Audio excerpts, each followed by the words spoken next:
Hey everyone, I hope you are having a wonderful day so far.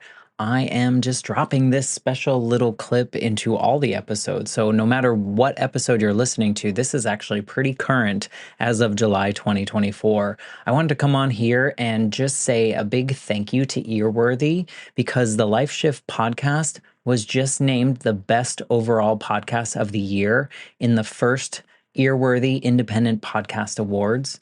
And you've probably seen some articles written about the Life Shift podcast before, written by Earworthy. And now he is launching from his online publication, he is launching these yearly winners of independent podcast awards. And these are specifically for indie podcasters. We are those that wear all the hats. We create the show. Some people write the show. We're producers, sound engineers.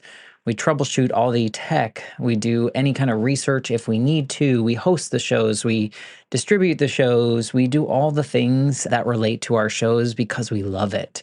And it's so nice to see my name in a list with some other amazing podcasts like Multispective, which won Best Life Lessons Podcast. Salad with a Side of Fries won Best Health Podcast. Bippity Boppity Business won Best Business Advice Podcast. And there are so many more. And so I just want to come on here and say thank you to Earworthy for not only doing these awards every year and just honoring some of us indie podcasters that sometimes feel like we're just shouting into the void, but we're not. We're just doing what brings us joy, and hopefully through that work it brings other people joy. In my case, for the Life Shift, I hope that each episode finds the ears that needed to hear it the most so that they feel a little less alone in their circumstance.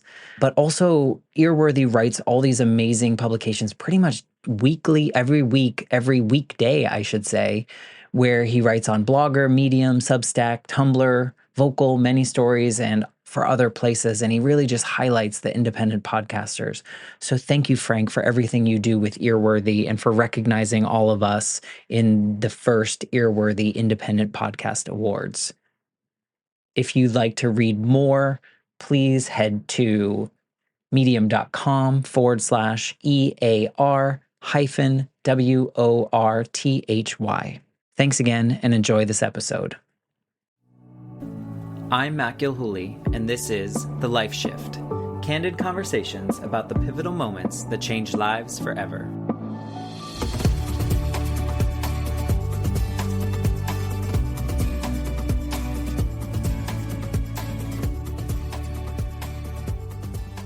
Hello, my friends.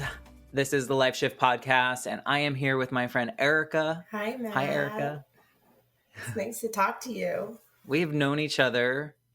I was trying to think of the year. I think it was 1998 that we really started to connect because it was around the time of Greece. Junior year, I feel like we knew each other junior year, but definitely the beginning of senior. Yeah, I think we must have met doing Greece in some capacity. So for those of you listening, back in high school, I was in the theater program for a little bit of it. And of course, like every school, we did a production of Grease, and pretty much the entire school was in it. I think so. I just wanted to be anywhere I could sing and dance. It didn't really matter.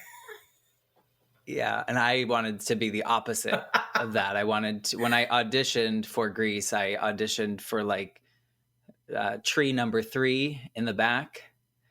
But if any of you know, typically, well, back then at least, in high school, there were far fewer men or boys at the time auditioning for theater productions. Maybe society told them that they shouldn't, but there were far fewer boys, that were auditioning compared to females. So in the sense that we even had 2 female casts, we had a cast A and a cast B, and then the guys were just the single cast. We were always in it, but then we would trade out the ladies. And but then we had, the dance team. We had the sign language team. That's how I got in there, I think it was through the dance team. So funny. That was a fun experience. Yeah, but we spent a lot of time our senior year hanging out, and when I kind of left the theater area. space, and we hung out a lot then. And since then, we've pretty much done a really good job of maintaining friendship and engaging with each other pretty regularly. I'm sure there was a period when social media wasn't as big, right? That Right. we weren't as connected. Well, I remember when I first signed up for Facebook, I think it was like new for anyone not in the college scene, right? Because I think before it Yeah. was like just if you were in college. And so I signed on late. But yeah, you were one of the first ones I found through there. And obviously, I've found a lot of friends from high school and even middle school and stuff like that. But you're definitely one of the ones that I engage with the most, even off of social media. So yeah, it's been great to like watch you through the years and all the things that you've done and keep up with you that way. Likewise. We also had a good time at our, well, we had partially a good time at our 10-year reunion. You had a great time. What are you talking about? We had a great time until there was a wall, and and then it wasn't as fun. But all that being said, we've had a really long friendship, and I cherish that. And I'm so glad that you wanted to come on the Life Shift podcast and share your story. And we were talking before recording how I think what you're about to share with us and your journey and the things that you've learned through your journey and the growth that you have had will help a lot of people that might feel like they're alone in kind of what they're going through. So I appreciate you, one, just being willing to share your story. Thanks for having this kind of platform because, like you said, it is kind of a lonely experience. And if you don't have an avenue to talk about it, you know, you can't do anything else but kind of like hold it in and keep it to yourself. So I'm excited to see what comes from this if anyone relates to my story. Well, we'll share some of your information in the show notes so people can kind of see what you're doing and where you are. And you have a little side thing that you do on social media too. So maybe we can share that and get people engaged in that. But so what I like to have people do is kind of just set the scene of kind of what life was like before that bigger shift that I know that you want to talk about, because you have multiple shifts in this particular part of your journey. But I think there's one that maybe changed your life a lot more than some of the others.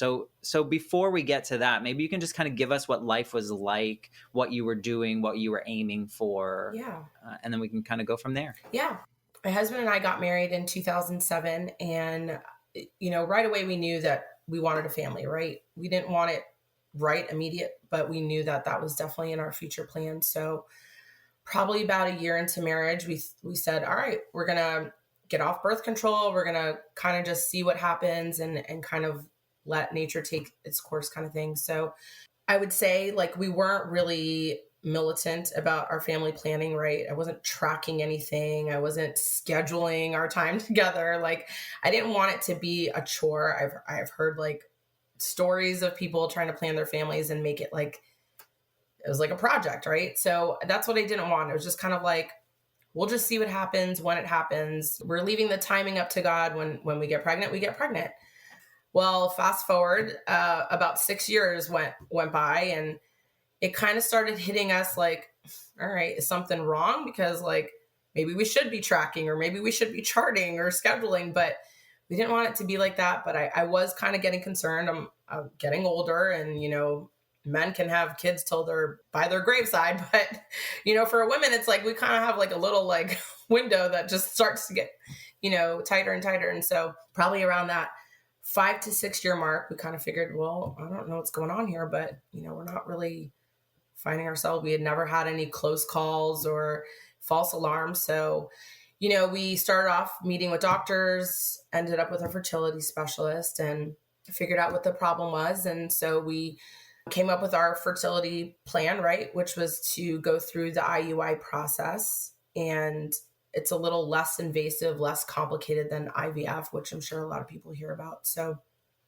we started the process with our fertility specialist, you know, which was kind of like a kickstart. I would say that was probably like a mini shift, right? Where my whole life, all I wanted to do was be a wife and a mom. Some people that I went to school with had great career aspirations. And, I had some aspirations of what I wanted to do career wise. But my big goal was like, I wanted to be a wife and I wanted to be a mom. So like I checked off the wife, box, and now the mom box is still like blank. And so I started to feel like, man, like what's wrong with me, right? It's a natural, I feel like, inclination for a woman to feel like it should be easy to get pregnant and it should be easy to be a mom. And Well, I think that's what society had fed us, especially our yes, generation. There yes, was no talk, or at least not public talk, about fertility no, doctors and assistants in ways that, maybe biologically yes. we can't all do what the movies are telling us we Right, can do. right. And so, yeah, very taboo. I didn't know anybody who had dealt with infertility issues. And so, again, it was a very weird time where I had friends that were getting pregnant. My brother and his wife were starting their family. And, it was just like all around me. And I was just like, what is going on? Like, why is this so complicated? I just want to have a baby. I just want to be a mom. So it was a very trying time for me, very like a little of a depression season where I just couldn't, really get over this. Like, this is all I've wanted, right? And people, work towards the things that they want. And, why does this have to be so complicated for me? So, it was a little hard, but went through the IUI process. We found out we were pregnant with our first child, Brooklyn, and she was born in 2015. So really great end result to like that trying season that we had. And, I always knew I wanted to be a girl mom, right? And so I was super happy to finally have my girl. And, anyone that knows me, I'm really into like all the girly things, right? The fashion, the beauty, like the dance. Like I was just, on cloud nine, but I knew that I didn't want her to be an only child. And so eventually, if we wanted to have more children, that whole fertility process would have to get started again, because when I had her, I was 34. And, again, that clock is ticking. And the doctors tell you like, oh, you're near 35, that's kind of old to, in They have a terms of, terrible name yeah, for it too. yeah, it's like, I felt like looking back, I'm like, dang, I was still young. I was still fresh. Right. But not in the whole scheme of fertility. I was aging out. Isn't it called like a geriatric pregnancy or something really offensive? Yeah. Yeah. You get told that your eggs are old or getting older, they're diminishing. And it's just like, all right, okay. And I knew like I was not in a good space to be a mom like in my young 20s. So I actually felt like I was in a good season of life, right, to be a parent. So You were prepared. yeah, more prepared, a little bit more stable, right, in terms of like, No one's ever prepared no, to be a parent, right? no, definitely not. And it's never a perfect time, right? You're never going to have your finances all lined up perfectly, or your house or your job situation. Like there's always going to be something that maybe isn't right at the, peak. But, again, my window's closing. So it's like, I got to get moving on this. So probably about the time that Brooklyn turned 2, it was when my husband and I were like, all right, if we're going to do this again, like we have to get started on it. So again, went through the whole like fertility process. And now this time it didn't work as quickly as it did with Brooklyn, right? We did one cycle of IUI with Brooklyn and bam, I was pregnant. So tried it again for the second time and didn't happen so quickly. So one cycle gone, do it again.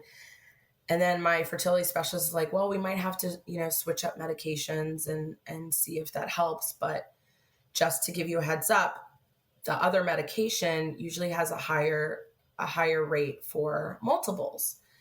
But he's like, it won't really increase your chances because you already have multiples in your family. My maternal grandmother is a Siamese twin. She and her sister were connected at birth, and so they're identical. So I knew I was like in the pipeline for multiples, but I just figured like, all right, well, it didn't happen the first time, so we'll, it'll just be like a fluke. And you wanted additional for Brooklyn. Yeah, and at this point I was about 35 years old. And so I knew very strongly I wanted her to have a sibling, right? I had one sibling growing up, my brother. My husband was one of six. So he had many siblings, but we just knew we didn't want her to be an only child. We wanted her to have someone to grow up with. And so that was important to us. And so, in our mindset, it was like, we'll just do this for one more, right? We'll just have one more baby. And so we changed the fertility treatments. We went through the whole IUI process again. And so now we're nearing the appointment for the first ultrasound to basically see that everything worked through and that I was pregnant. I kind of cheated. I took a pregnancy test at home. You're not supposed to do that. They want you to take Hopefully they're not listening. Yeah, hopefully not. But, they want you to have the official blood test done in their lab, right. Because obviously the blood test is going to be more accurate than like an at-home pregnancy test. But I'm not good at waiting. So I took the at-home pregnancy test, saw that especially after the first cycle not going. Exactly. Right? Yeah. So I took it, found I was pregnant, and I was like, okay, great. So now at this point, I'm just praying that the blood test matches up and like I am for real, pregnant. So when the appointment came up, it was actually scheduled for a day that Ryan was leaving for a trip to go out of town with some men from our church. So I knew he wasn't going to be at this appointment. I knew I was going to do it solo, but I was like, whatever, I'll FaceTime you and, whatever. Right. Just a check mark. Yeah, right? It's just a check mark. We're just getting like that confirmed result. You already cheated. Yeah, I already cheated. I already know that I'm pregnant, but this is the official one. So I want you to be present. So have the appointment and, lying on the exam table, I've got Ryan on the phone and, my fertility specialist, he was a jokester, always like, he just kept everything light and very like funny because it's a very serious, trying time, right? And it can get very heavy emotionally. Like there were many appointments that I was there and left crying and, it is heavy. So he was very great at always keeping it light and, very at ease. And so, he gets the sonogram, ultrasound ready. And so we're talking and, he's asking about Ryan about the trip and then he gets quiet. And so I got a little nervous and then he's like, all right, well, things look good. And I'm like, okay, so like I'm pregnant. And he goes, yep, you're definitely pregnant. So he's just talking and, moving wand around and everything. He's like, all right, and we've got two. And I said, I'm sorry, what? He's like, we've got two. And I was like, to what? Like my brain didn't even go to twins. I was just like, okay. He's like, feet are like, I don't know what he was talking about. He's like, we have twins. And I was like, I don't even know that I spoke. I felt like all the blood drain from my face. Ryan is screaming in the phone. Like, he's elated. He's excited. And I'm just like, I felt like I went mute. Like I didn't know like I didn't know what to say. I was just like, what? And so he's like, yeah, you're pregnant with twins. I was just frozen. And I was like, are you sure? Like, I thought he was playing a joke on me. And he's like, nope, look. And he turned the screen over and he's like, there's two heartbeats. They're right here. They're next to each other. And I was just like, oh my God. Like, it was weird because in that moment I was super excited. I was like pregnant, but also like super like in shock. Like, I didn't want to. I just wanted one more. Let me ask, are you kind of a planner? Are you someone that is kind of regimented? You have like, this is what I'm doing next. Kind of, is that your 1,000%? So in your mind, it was like, our next check mark is to get pregnant with one more child and then we're done and we can carry on with the procedure of life. Yeah. So that's probably why you're like, my plan. Yeah, my plan went out the window. And it was a really weird time because at that moment in my work life, I had just been promoted shortly after Brooklyn was born. Promotion I worked really hard for, right? And so at that time, I felt like, man, I'm killing it. Like, I got the promotion I worked really hard for. I've got this perfect baby girl. We're working on, giving her a sibling. So like, I'm killing it right now. And at that moment, I was like, this completely just throws everything out the window. I knew instantly this was a game changer. everything about my life was going to be completely different. So ended that doctor appointment, said goodbye to Ryan, call you later. And I drove home from that doctor appointment, alone, and cried the entire drive. And I felt a little bit guilty because they weren't like tears of joy. I was really bummed out. I was bummed out because I knew everything about my life was going to be completely different. I knew it was going to change everything. It was going to change my work life, my home life. I just knew everything. I knew instantly that the house that we were living at the time, we were going to have to get rid of because it was too small. So it's just like my mind was already flashing forward to everything that this was changing.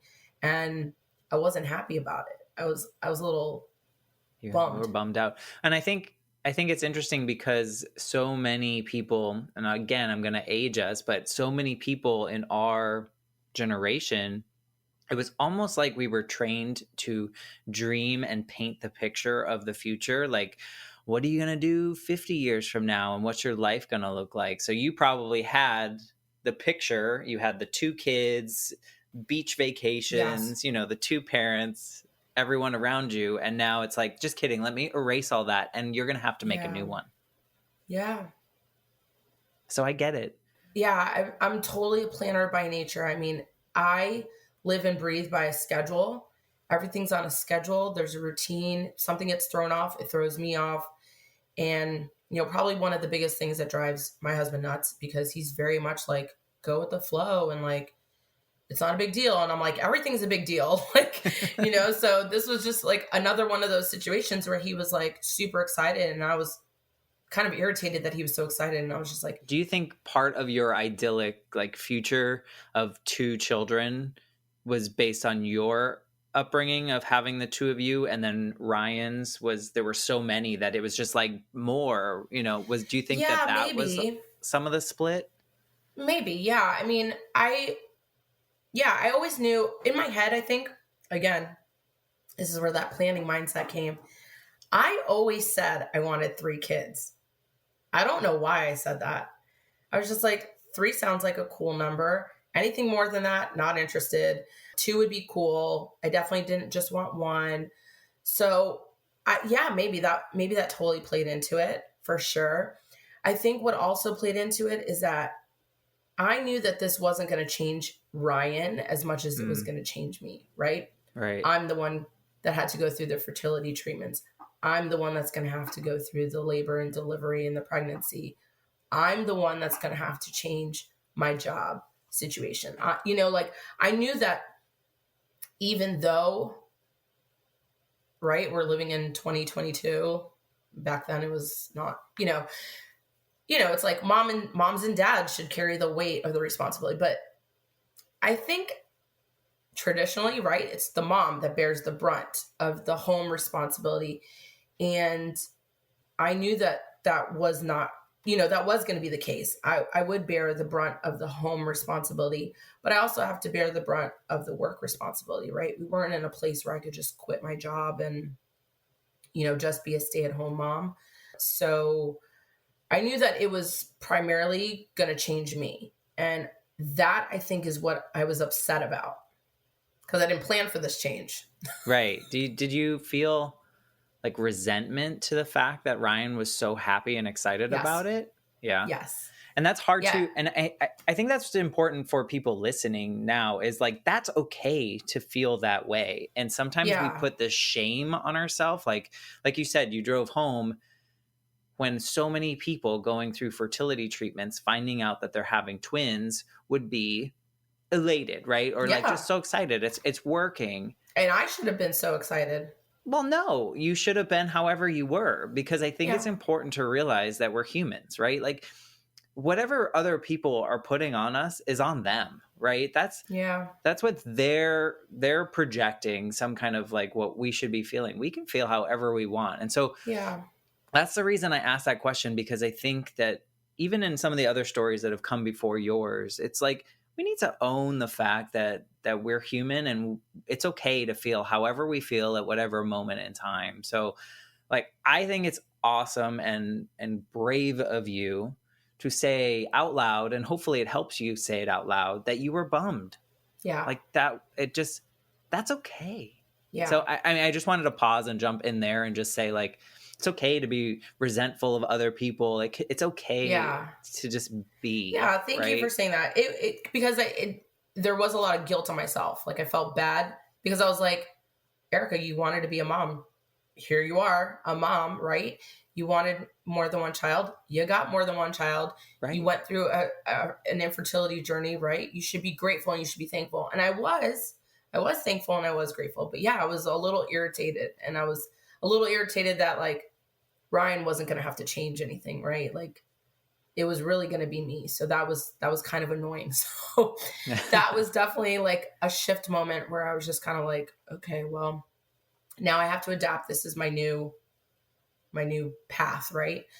So that was probably around the 6 to 8 week mark. So fast forward, we're now going through the regular, and I'm considered high risk because I'm older now and I'm You're carrying geriatric. multiples.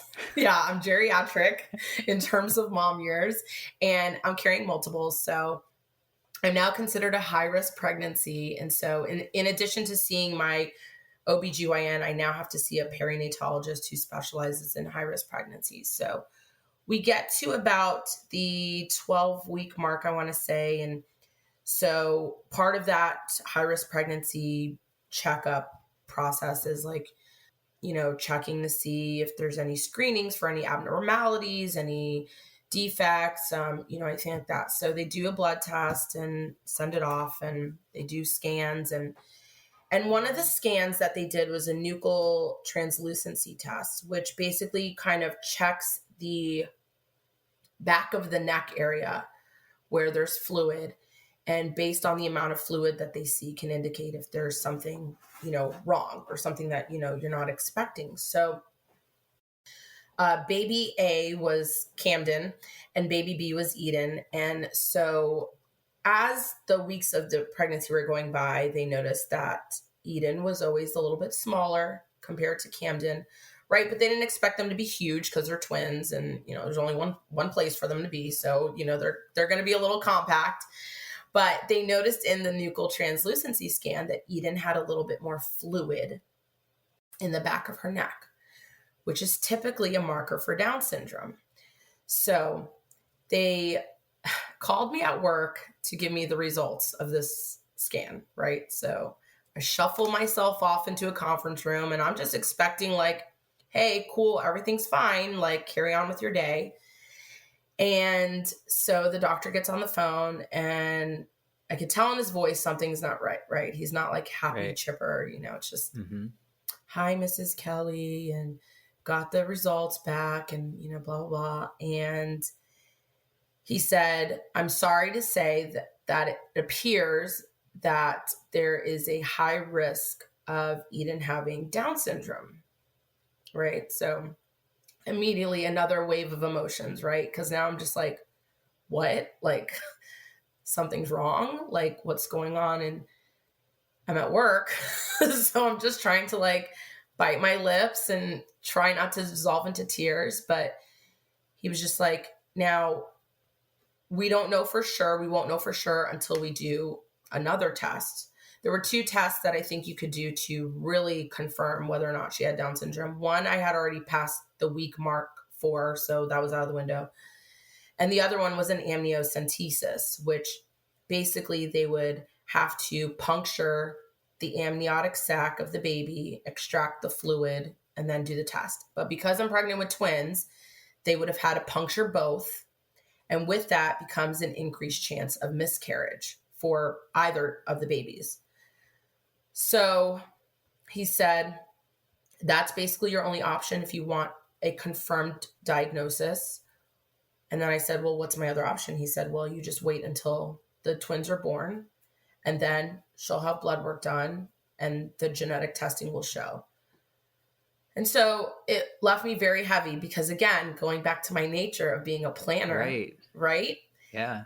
My gut Because you'd already instinct. accepted that you're having twins at this point. Right. At this point, I'm like, all right, I've got two coming. All right. So now I've made new plans for the twins coming. And so my nature was like, yes, I would want to do the test. I would want to know up front, what I'm dealing with per se, right? I can learn more about it, learn what this might, bring. What is labor and delivery going to look like? Just kind of brace myself mentally for anything that might be coming. But because there was an increased chance of miscarriage, I knew I couldn't, because I'm like, sure, that'll give me an answer, but what if it affects her? What if it affects Camden? So I kind of knew that I was stuck really with no choice. My choice was just to wait the full 9 months to get an answer. It's a high risk already. And he told me it's an increased chance of miscarriage. So he's like, I'm just letting you know what the options are. And that was it. So I hang up the phone. Again, I'm at work and I'm just like overload of emotions and thoughts. I couldn't even focus the rest of the day. I went back to my desk, but it was useless. I was just like frozen. My mind is racing. I couldn't even think. Thankfully, that phone call was towards the end of the day, so I had like a couple more hours. But that drive home, I called Ryan and immediately just burst into tears and was just like a mess, right? And just processing that thought that something potentially could be wrong with her, right? We're not going to know for sure, but there's a high chance that she does have Down syndrome. And quite frankly, I didn't know a lot about Down syndrome. I knew what it was. I heard of it. I didn't know anybody in my personal life that had someone affected by it. So I didn't really have any like firsthand experience knowing much about it. But all I knew in my head was that here's a diagnosis of a special needs child. And this is not what I wanted. I didn't want twins, and I didn't want a special needs child, right? I didn't feel like I was fit for that. I have a cousin who has a child with a special needs diagnosis, and I've seen from afar what her life looks like. It's a lot of sacrifice, right? It's a lot of kind of dying to yourself, right? Whatever plans and dreams you have for yourself kind of go on the back burner because you're caring for your child. I mean, it kind of goes the same for a typical child. You die to yourself, really. I mean, they kind of really dictate the rest of your days. So went home, picked up Brooklyn from my parents' house. And again, another episode of emotion, because I had now told my parents, I got the test results back. This is what it looks like. This is not what I wanted, and I remember my dad saying something to me that, does it matter? She's your baby, right? I said, yeah, of course she's my baby. You're going to love her regardless, right? Of course I'm going to love her regardless. So then it doesn't matter. It doesn't matter if she has it or not. You will be fine. She will be fine. And you'll figure it out. And like kind of irritated with my dad. He's always the voice of reason, but at that moment I didn't want reason. You didn't want reason. I didn't want reason, but I knew he was right. It's my baby, right? Nothing's going to change that. So that to me was the beginning of like the biggest shift in my life thus far, was now realizing that like I am potentially going to be a special needs parent. So now not only am I taking on twins, but now a child with a diagnosis.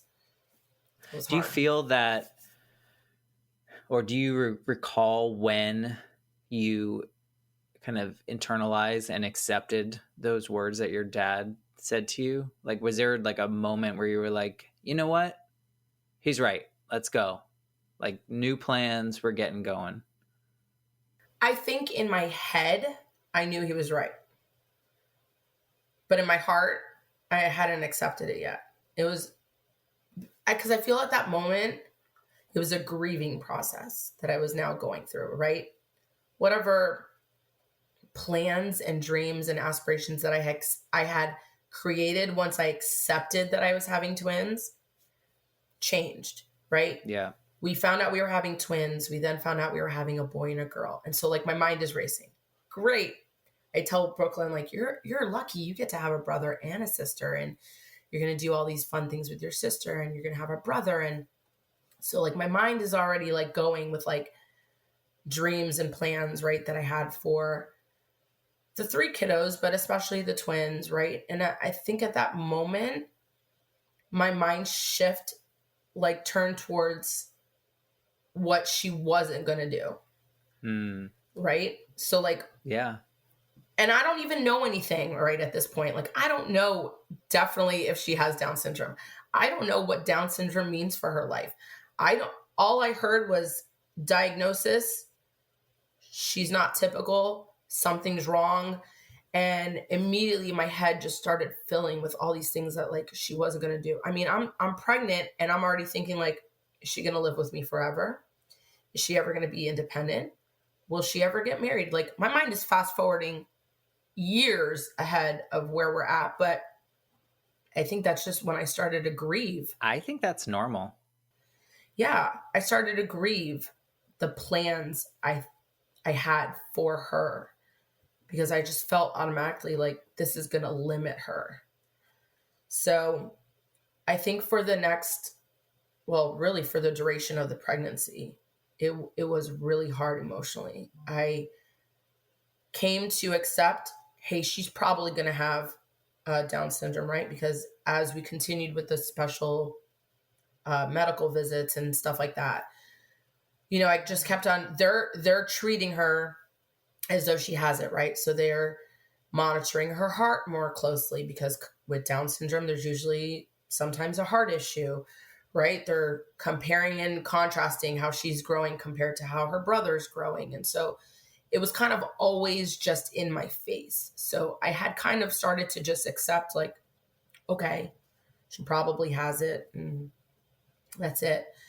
And tried to do some research, but I had to play it careful because I didn't want my mind to spiral out of control with all these what ifs, but I kind of wanted to be prepared a little bit and have an understanding of what I might be dealing with when she was born. So the pregnancy was rough emotionally, right? I had a 3-year-old that I was tending to. I had a full-time job. I had a husband, family, and friends, and you know, just trying to be excited about this season of my life, but internally, I was grieving and I was a little heartbroken and I was sad. I was a little depressed. Yeah. Were you not sharing that? With my immediate family, yes, and a few close friends, but I didn't know anybody else really that had a special needs child. My one cousin at the time, she's now living locally, but she was out of state, right? Her husband was in the military, so she wasn't close by, and I didn't know anybody else with a special needs child. So it was just something that I was really processing internally alone. In episode 5, I talked to a former student of mine, actually, who went through a fertility journey. And she was very much like what you say, like very much a planner. And like life is not falling into these calendar boxes that I've created for myself. And her biggest thing was like, I was going through it alone, even though everyone around me was like Mm, celebrating and things were changing, and I was yeah, stuck inside here. And and I don't want to preach about it, but I think that if anyone's listening, if you can find support groups, and even if it's not anyone that yeah, you know, like just someone to be like, because imagine when you were spiraling or you were thinking about the next thing, if hmm, you had someone that you didn't know but had gone through something similar, or had a special needs child that was 12 when you were worried about whatever was happening at 12, like you could say, hey, I'm really worried about this, and they could be like, well, here's my experience, hmm, and something like that yeah, maybe could help. I just feel like we often as humans try to pretend that everything's okay when inside we're like crumbling. yeah, And yeah, if nothing else, even if you're not going through the same thing that any of these people on this podcast go through, like just to know that like you don't have to do it alone. There are other people that have gone yeah, through similar things. We're not, as much as we like to think we're unique, a lot of people are going yeah. through a We lot have a of the lot in same common. things. So I'm And sorry that you had to go through that alone, though. yeah, and I think it was self-inflicted, right? Of I, course. Yeah. I had my family who was super excited, super elated, super encouraging, right? Very supportive, always telling us like she's going to be fine. She has it, she doesn't have it. You're going to be fine if she has it, she doesn't have it. But I think it was hard for me to speak about how I was really feeling because I felt very hypocritical, right? Mm. Like I wanted babies so bad, and now I got the babies. And here I am kind of upset that they didn't match my expectations, right? And so I felt very guilty about that. Like, why am I feeling so like upset about this, right? But on the flip side, like I'm super happy. I'm super happy to be pregnant again, give Brooklyn siblings, and how lucky am I that I get to have a boy and a girl, right? So I kind of felt like I was being a hypocrite. And so therefore I didn't want to say it out loud because I felt like you're complaining. You're complaining about like, you know, what God has blessed you with. And that was something that I struggled a lot, even on my own private time, in my own private time of prayer. Like I felt guilty. Like, God, I asked you to make me a mom and you made me a mom. And now I'm like Right. ungrateful Just kidding. or I'm Yeah. complaining. Yeah. Or like, why? I asked that question a lot. Why? Why? Why? Yeah, and I think you probably know now, but before we get to the why now, I think I think it's common to not, because everyone around you is like trying to be supportive, trying to help you out, Yeah. and the feeling you don't want, and when you're in those moments, you just want someone sometimes to just commiserate with you or to just Yes. listen and Yes. not tell me it's going to be okay. Maybe it will. And logically, you probably knew it was going to be fine. Exactly. Because I know it's going to be okay, but I don't want to hear you tell me it's going to be okay. Yes. 1,000% yes. Like, you know how they say misery loves company? I wanted some It's true. company. Yeah. At that moment, I wanted some company. And I think we need to curate those people in our lives too that don't always have to say something. Sometimes you're right. Misery loves company. I just want to complain. Let me complain. Let me do it.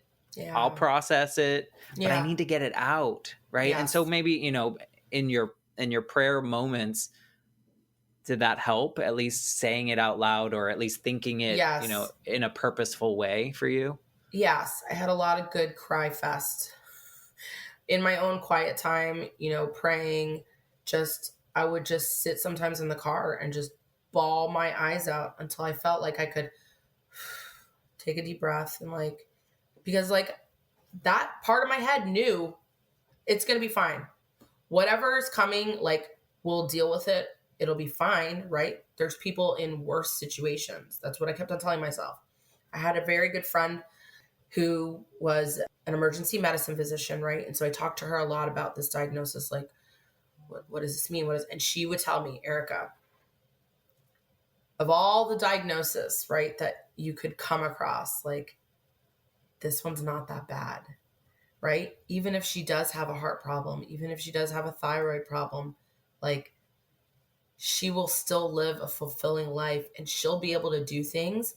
She might take longer to learn how to do them. She might need extra help to do them, but like, this one's not that bad. That's right. That's what she kind of told me from a medical perspective. Like, this one's not that bad. And so that was another thing that kind of made me feel like a brat. Like, why am I complaining, right? There's people that, right, their kids do end up with cancers or, you know, just things that are so much heavier and so much worse. And so I think sometime during that pregnancy, I kind of like snap out of it, like snap out of it. All right, now let's get out of the misery hole and like, let's just focus on having a healthy pregnancy and delivering these babies. And like, at that point, we'll just figure out what happens next kind of thing. How old are they now? So they just turned 4 How did that happen? May. I don't know. There's a saying that says like the days are long, but the years are short. And it's 1,000% true because every day I feel like there's not enough hours. Every day I feel like I'm losing my mind, but I blinked and they turned 4. So it's insane. Like the time. I mean, we'd be remiss to say that Eden was born with Down syndrome, right? Yep. Yep. And you are okay. I am okay. And she is okay. You know, the twins were born at just before 37 weeks, which is considered a full pregnancy, a full term pregnancy with multiples, right? And surprisingly enough, that girl didn't go to the NICU. Her brother did. right? Her typical brother had premature lungs. He ended up in the NICU. She was checked out at birth, and between the neonatologists that were in the operating room, they were conflicted about whether or not she had Down syndrome. One thought she did. She doesn't have a lot of the physical markers that come with it. Visibly in her face, you can look at her and assume that she has it. But a lot of the other physical markers with the hand and feet, she didn't have. So they were kind of going back and forth. I think she has it. I don't think she has it, blah, blah, blah. So again, we had to wait for the genetic marker test to come back. It came back positive. But at birth, I knew, right? Ryan was in the operating room. They took the twins out from C-section. He was going back and forth, and he came over to me and he said, "Babe, I think she has it. I think she has it. She looks like she has it." And, I'm laying on the operating table getting stitched up. And I just, in that moment, it was like something snapped in my mind. And it was like, Ryan, it's okay. We kind of figured she would, right? Now we know she does. And like, she'll be okay. We'll be okay. It was kind of like, I just kind of like woke up and like, okay, if she has it, fine. Let's So, go. they checked her out, her heart, she had like 2 small murmurs, and which is typical for any baby, regardless, typical or not, diagnosis or not, can have a heart murmur. She had them. The cardiologist checked her out 6 months later. They had completely closed. And with Down syndrome, you're either born with a heart condition. It's not something you can develop. So you're either born with it or not. So like that was an answered prayer, because that was something I was worried about. Like, is she going to need heart surgery following birth? Like, no, her heart murmur is completely closed up. She was completely fine with that. So it's like everything was just kind of like a learning curve with her. And I was very adamant about reminding myself, like, she's okay. She's going to do the same things that her brother and sister are going to do. It might take her longer. She might need extra help, but she is going to be fine. And even now at 4 years old, I'm still telling myself the same things, right? Because it's really easy to compare her to her brother, especially her twin brother. I would say most of the time I don't feel like I have twins, right? Because she is visibly smaller than him. She's delayed in a lot of the things that he's doing at 4 years old, right? She's not there yet. So a lot of the times I don't feel like I have twins. I feel like I have 3 kids at 3 different ages. She's still very much like a baby in a sense, right? She's got a couple handful of words, but she's not speaking, fully. She's not speaking in sentences, right? So, from the time she was 3 months till present, she's been in physical therapy, speech therapy, occupational therapy. And I've seen her grow in so many different facets. And not to say that you take those milestones for granted with a typical child, but the appreciation I have when she reaches a milestone is so much deeper and so much sweeter, because like I've seen her work hard for it, like she's got low muscle tone. That's very common with Down syndrome. They have hypotonia. So she's very floppy, right? And as a baby, she was super floppy. You'd sit her up and she'd like tip over, and, starting to walk, she was just like all over the place. But she took her first stride of steps at Disney behind the castle, Special which to was you. very special for me. But what a milestone. Like, I was in tears. Like, man, I've seen her work so hard in physical therapy, and now she's walking, right? And it was late. She didn't start doing that until she was 2. She turned 3, and that's when she kind of really started picking up the concept of running. So everything's been delayed, but it's like, I see how hard she works to do things. And I'm like, when she gets it, I'm like, it's such a big celebration, for her. What do you think that Eden has taught you about yourself? Oh, God. You're going to make me emotional. I Because mean, I see it, but I want to know if you can kind of verbalize what she's taught you about yourself. without choking on my tears. I mean, first and foremost, unconditional love, right? You have this idea in your head that, like, am I going to love her the same way that I love her typical siblings, right? Because the typical siblings, everything just comes like very easy and natural. I didn't have to like do anything special or extra for them. But man, like I can't imagine my life without that little girl. She has taught me perseverance. Like she is a spitfire, and she totally has my attitude. She totally has my sass to the millionth degree, but she she's not a pushover, right? She is not easily picked on, which I admire that in her, right? She doesn't let her siblings push her around. She has a very strong-willed personality. She doesn't take no for an answer, right? So even in her milestones of like walking or learning to feed herself, like she's very adamant about not letting someone help her do it. Even in her not talking, she is communicating that like you will not help me. I'm going to do it myself. And so she's just taught me like how to just be strong. Like sometimes it's like I can wallow in my own self-pity about what I'm not doing or what I'm not getting or whatever, and I look at her and I'm like, shut up. Like she just, and she's joyful. If I can say what she's brought into my life is, I mean, the girl exudes joy, right? She's never in a bad mood unless she's like hungry or tired, which quite frankly, as an adult woman, I'm also the same way, right? Like if I'm hungry or tired, I'm not in a good mood either. But she's so joyful and she makes everyone around her laugh and smile and just always has the biggest smile on her face. So like she really has just brought me out of a funk sometimes where my natural inclination, it's like I can sometimes be like an Eeyore, right? Feel like there's like a cloud hanging over my head and kind of look at things in a negative light. But then it's like I look at her and I'm just like, ugh, snap out of it. Get out of the funk, Erica. Like look at her, right? And just how much I think she was perfectly created the way she is. You know, like Brooklyn as a 7-year-old has asked me, like, Mom, why does Eden have Down syndrome? Why don't I have Down syndrome? Or why doesn't Camden? I don't know. That's exactly how God created her. That's exactly how she was meant to be. And she's perfect the way she is, right?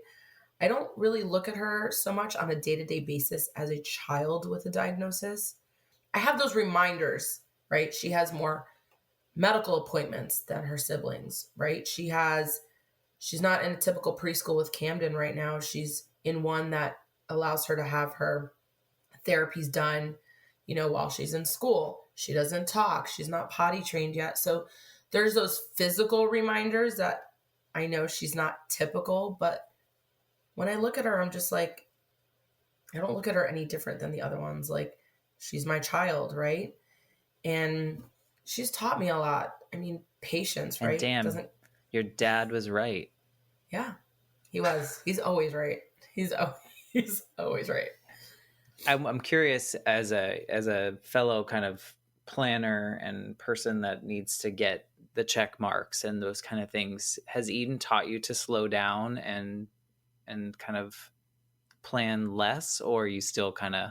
I would say she's taught me to have a better balance. I don't know if I could ever let go of the planning because I think my brain is just wired that way, right? Yeah, It's I like feel it. everything if it's not on my calendar, it doesn't exist. Because her mile markers are different, right? And so I feel like if it were me, that maybe I would be like, okay, I can calm down if certain things are not Yes. met on a regular basis, even if it means like cooking dinner or, whatever it may Yes. be. Yes. Yes. So a great example would be, you know, when you take your kids to the pediatrician, right? And you've got to fill out the form at their, you know, it's their annual checkup and, oh, does your child do this? Does your child do this? I'd be filling out Camden's. It's yes, yes, yes, yes. And then I get to Eden's and I'm like, yes, no, no, you know, and so it's very easy to look at them and be like, well, she's 2 now. She should be talking or she should be running and Right. climbing things, but she's not. And so, yeah, in that aspect for sure, I'm just like, she'll get it when she gets it. I say that a lot in the house. She'll get it when she gets it. And it doesn't matter that she learned to walk when she was 2 and Camden learned to walk when he was, you know, 1. It doesn't matter that he was speaking a mouthful at 2, and she was just saying like mama, you know, like she's going at her own pace, right? And her pediatrician and a lot of her specialists have always been so reassuring in the same message of like, Eden is going to do everything that she needs to do, right? Eden's going to do the same things as Camden. She's going to grow and she's going to learn new things, but she's going to do it at her own pace and at her own time. And she might need extra assistance to do it, but she will do it. And so they just kept on reminding me of that, and just kind of filling my cup in that sense of like, she's okay. Like, because I think as a parent, it's naturally like, it's normal to have concerns and to worry. And, you know, it's not to say I don't still have thoughts. I do still have thoughts like, is she always going to live with us? Is she ever going to be able to be independent? You know, things like that. But I have seen, because I've dug into like learning more about Down syndrome and looking at what I've found online and stuff like that. Like, yeah, there's plenty of people with Down syndrome that live independently, and they find themselves, you know, in romantic relationships and have families and can drive a car and get a job. And there's one from Puerto Rico who became like a runway model. And I'm like, Yeah, I saw yes, that. my girl can do that. Like, you know, like, so I see all these things and I'm encouraged, because I think it's very easy to just wallow in the what ifs or the assuming all the things that she can't do. And now it's like really just trying to shifting my mindset to like, she can do whatever she wants to do. Yeah, part of it is like, I mean, honestly, growing up, there was like one person with Down syndrome that was like famous, right, on TV. And so we didn't know much. So now the more that we're seeing this, there was that A&E show, which I thought was pretty well done, showing grown adults with Down syndrome, you know, working and relationships and getting married. And so I think the more we see that they're just doing things on a different timetable, and they're fully, like you said, Eden's fully capable. It's just going to take her maybe a little longer to do certain things. Maybe she's going to do other things that Camden won't even Yeah. imagine doing, right? Mm-hmm. Yeah. So I've seen your journey, and I love learning the little pieces. I do want you to remind yourself that you are human, and everything that you've experienced, good, bad, ugly, inside, is okay. So don't try to let go of that guilt. Yeah. I know it's hard to It do, is but hard. I like to wrap up these episodes with a question that's like kind of hard to answer and not really answerable anyway, but it's fun to ask. But if you, like this version of you in 2022, could talk to the Erica driving home Ugh. from the day that you got the call that Yeah. you had the option to test to make sure it was Down syndrome or not, and you were just really in that deep guilt of sadness, Mm-hmm. what could you say to her? Or is there anything you could say to her to help? I mean, I think looking back, I would have allowed myself or given myself the permission to feel those feelings, right? Because I felt them, but then I quickly like shut them in. Shamed. And yes, and shame. Yeah, I felt bad that I felt that way.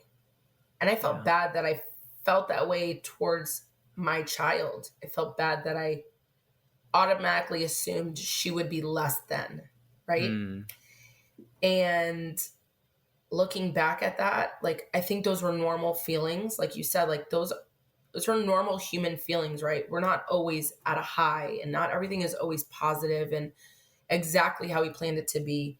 But I had a lot of internal guilt and shame that even when I shared it with those around me who loved me and supported me and cared for me and cared for my babies,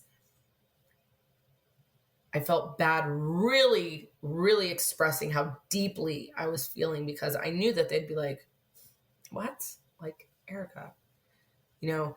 And people are so scared of other people feeling bad. I yeah. think we need And I to know get, like their responses were again, in a supportive, encouraging manner. Correct. But I don't know that they realized like it was only making me feel a little bit worse about myself, because I was already feeling that internal guilt. Like I knew what I was thinking was like not great, right? And I knew that she was going to be like, her having a diagnosis or not wouldn't have changed my love for her, right? It didn't change her being worthy of living. It didn't change the value of her life, right? She is a perfect creation. And I totally believe like she's a perfect creation in God's image. And he knew that she was going to have Down syndrome, and he knew that I was going to be her mom.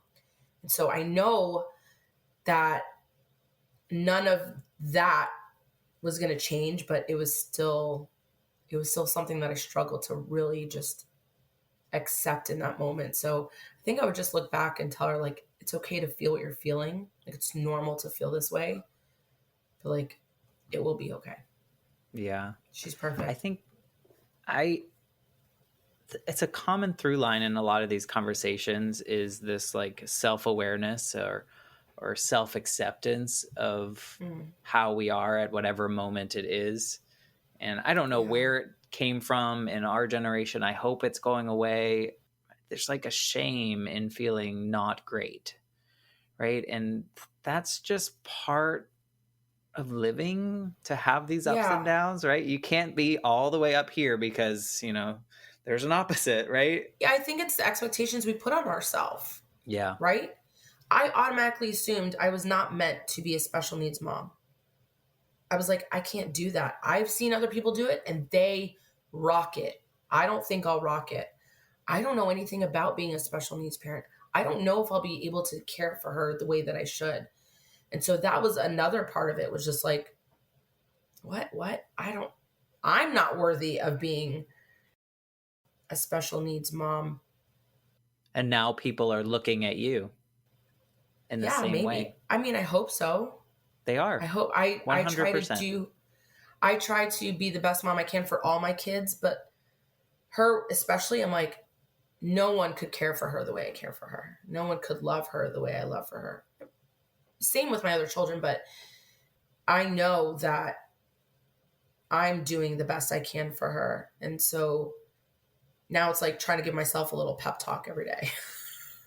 Yeah. Right? No, you're doing great things, and I haven't seen you in person in a while, but thanks to social media, we're able to kind of keep up with each other, and text messages here and there don't hurt. But I'm super proud of what you're doing. I'm also really happy that in this recording you were honest, and I think that's what's going to help people out the most. Is not, people have special needs children all the time, right? And they do it, and they do it well in a lot of cases. But the fact that you going through this journey and your honesty here, I really appreciate. So thank you for being a part of the Life Shift podcast. And I'm just honored to be your friend. Oh, likewise. I'm super proud of you, and I'm super proud to be your friend after all these years. It's so long.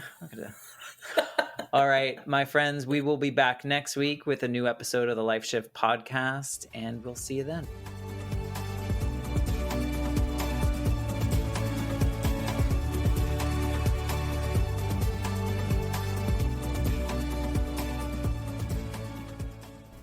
I'm Matt Gilhooly, and this is The Life Shift, candid conversations about the pivotal moments that change lives forever. Please subscribe to the show on Apple Podcasts, Spotify, or wherever you listen to your favorite podcasts. For more information about how you can support the Life Shift podcast, please visit www.thelifeshiftpodcast.com. See you next time.